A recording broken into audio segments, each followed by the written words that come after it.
राधे राधे बंधुओं। YouTube channel भक्ति गीत वर्षा में आपका हार्दिक अभिनंदन है। आज मैं आपको माघ मास के कृष्ण पक्ष की षटतिला एकादशी का स्मरण कराती हूँ। बोल विष्णु भगवान की जय। एक समय दालभ्य ऋषि ने पुलत्स्य ऋषि से पूछा कि हे ब्राह्मण, मनुष्य मृत्युलोक में ब्रह्म हत्या आदि महान पाप, दूसरे के धन की चोरी, दूसरे की उन्नति देखकर ईर्ष्या आदि करते हैं, परंतु फिर भी वे नरक नहीं पाते। इसका क्या कारण है? वह न जाने कौन सा अल्प दान या अल्प परिश्रम करते हैं। यह सब आप कृपा कर कहिए। इस पर पुलत्स्य ऋषि बोले, हे महानुभाव, आपने मुझसे अत्यंत गंभीर प्रश्न पूछा है। इसको ब्रह्मा विष्णु इंद्र आदि भी नहीं जानते, परंतु मैं आपको यह गुप्त तत्व अवश्य ही बताता हूँ। माघ माह के आने पर मनुष्य को स्नान आदि से शुद्ध रहना चाहिए और इंद्रियों को वश में करके तथा काम क्रोध लोभ मोह ईर्ष्या अभिमान आदि का त्याग कर भगवान का स्मरण करना चाहिए। हाथ पैर धोकर पुष्य नक्षत्र में गोबर कपास तिल मिलाकर कंडे बनाने चाहिए। वह इन कंडों से 108 बार हवन करे। यदि इस दिन मूल नक्षत्र और द्वादशी हो तो नियम से रहें। स्नान आदि नृत्य क्रिया से शुद्ध होकर भगवान की पूजा व कीर्तन करना चाहिए। एकादशी के दिन व्रत और रात्रि को जागरण तथा हवन करना चाहिए। दूसरे दिन धूप दीप नैवेद्य से भगवान की पूजा कर खिचड़ी का भोग लगाना चाहिए। इस दिन कृष्ण भगवान का पूजन करना चाहिए।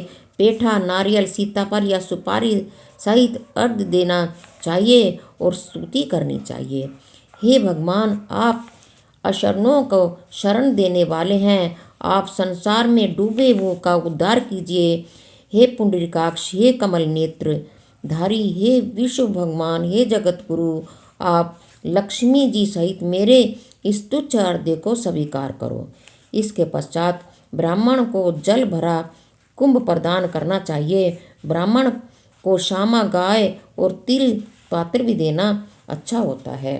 तिल स्नान और भोजन से श्रेष्ठ, अतः मनुष्य को तिल दान भी करना चाहिए। इस प्रकार जो मनुष्य जितने तिल का दान करता है वह उतने ही वर्ष स्वर्ग में निवास करता है। तिल स्नान, तिल का उबटन, तिल का हवन, तिलोदक, तिल का भोजन, तिल का दान, यह षटतिला एकादशी कहलाती है। इससे अनेक प्रकार के पाप नष्ट हो जाते हैं। नारद ऋषि बोले, हे भगवान, आपको नमस्कार है। इस षटतिला एकादशी का क्या पुण्य है और क्या कथा है सो कहिए।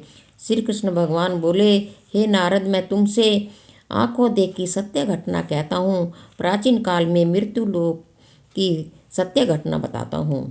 प्राचीन काल में मृत्यु लोक में एक ब्राह्मणी थी। वह सदैव व्रत किया करती थी। एक समय वह एक महाव्रत करती रही।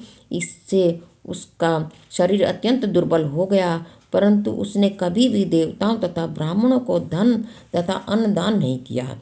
इस प्रकार मैंने सोचा कि इस ब्राह्मणी ने व्रत आदि से अपना शरीर शुद्ध कर लिया है और इसको वैष्णव लोक भी मिल जाएगा, परंतु इसने कभी भी अन्न दान नहीं किया है। इससे इसकी तृप्ति होना कठिन है। ऐसा सोचकर मैं मृत्युलोक में गया और ब्राह्मणी से अन्न मांगा। वह बोली, आप यहाँ किस लिए आए हैं? मैंने कहा, मुझे भिक्षा चाहिए। उसने मुझे एक मृतपिंड दे दिया। मैं उसे लेकर लौट आया। कुछ समय बीतने पर ब्राह्मणी भी शरीर त्याग कर स्वर्ग आई।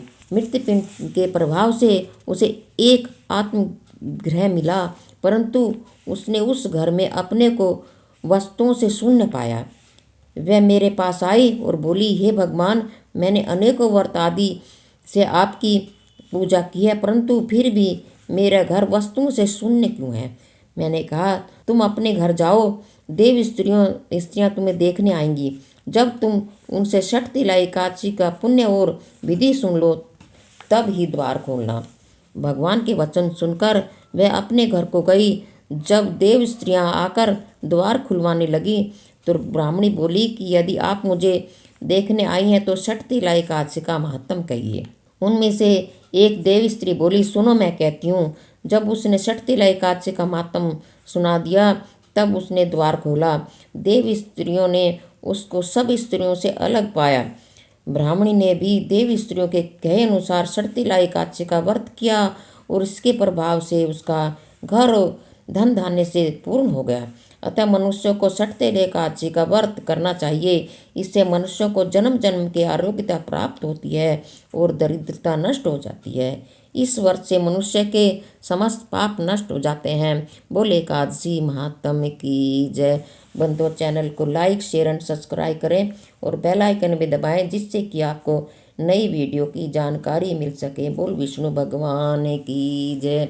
श्रीमन नारायण नारायण नारायण, भजमन नारायण नारायण नारायण, विष्णु नारायण नारायण नारायण, विष्णु नारायण नारायण नारायण, श्रीमन नारायण नारायण नारायण, राम नारायण नारायण नारायण, राम नारायण नारायण नारायण, श्रीमन नारायण नारायण नारायण, भजमन नारायण नारायण नारायण, बद्री नारायण नारायण नारायण, बद्री नारायण नारायण नारायण, श्रीमन नारायण नारायण नारायण, भजमन नारायण नारायण